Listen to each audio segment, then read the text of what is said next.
اللهم أرنا الحق حقا وارزقنا اتباعه وأرنا الباطل باطلا وارزقنا اجتنابه.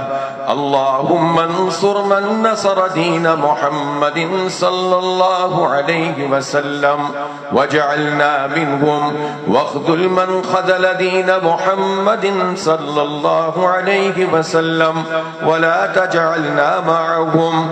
اللهم أيد الإسلام والمسلمين، اللهم انصر الإسلام والمسلمين، اللهم انصر المظلومين في غزة وفي فلسطين، اللهم انصر المجاهدين في غزة وفي فلسطين وفي كشمير وفي كل مكان. اللهم اشف مرضانا ومرضى المسلمين.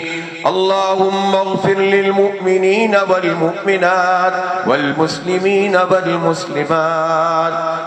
عباد الله رحمكم الله، إن الله يأمر بالعدل والإحسان وإيتاء ذي القربى وينهى عن الفحشاء والمنكر والبغي يعظكم لعلكم تذكرون. فاذكروني أذكركم واشكروا لي ولا تكفرون.